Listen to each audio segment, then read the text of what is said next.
Another existential threat to the vast fortunes of the early oligarchs was to require an even greater effort at social engineering: public transportation. By the end of World War I, private car ownership was still a relative rarity. Only 1 in 10 Americans owned a car.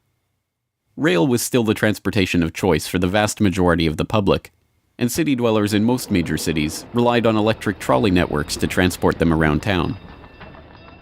In 1936, General Motors formed a front company, National City Lines, along with Firestone Tire and Standard Oil of California, to implement a process of bustitution, scrapping streetcars and tearing up railways to replace them with GM's own buses running on Standard Oil-supplied diesel. The plan was remarkably successful. As historian and researcher F. William Engdahl notes in Myths, Lies, and Oil Wars, by the end of the 1940s, GM had bought and scrapped over 100 municipal electric transit systems in 45 cities and put gas-burning GM buses on the streets in their place. By 1955, almost 90% of the electric streetcar lines in the United States had been ripped out or otherwise eliminated. The cartel had been careful to hide their involvement in National City Lines, but it was revealed to the public in 1946 by an enterprising retired naval lieutenant commander, Edwin J. Quimby. He wrote a manifesto exposing what he called a careful, deliberately planned campaign to swindle you out of your most important and valuable public utilities, your electric railway system.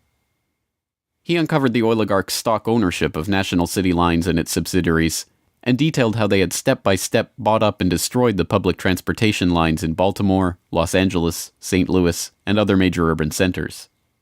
Quimby's warning caught the attention of federal prosecutors, and in 1947, National City Lines was indicted for conspiring to form a transportation monopoly and conspiring to monopolize sales of buses and supplies. In 1949, GM, Firestone, Standard Oil of California, and their officers and corporate associates were convicted on the second count of conspiracy. The punishment for buying up and dismantling America's public transportation infrastructure? A $5,000 fine. H.C. Grossman, who had been the director of Pacific City Lines when it oversaw the scrapping of Los Angeles' $100 million Pacific Electric system, was fined exactly $1. Unsurprisingly, GM and its associates did not remain in the doghouse for long. In 1953, President Eisenhower appointed Charles Wilson, then the president of General Motors, as Secretary of Defense. Wilson, with Francis DuPont of the Rockefeller-connected DuPont family as chief administrator of federal highways, oversaw one of the largest public works projects in American history, the creation of the interstate highway system. With a war-era excise tax on train tickets still in place, and federally funded highways and airports providing cheaper alternatives, rail travel declined a startling 84% between 1945 and 1964.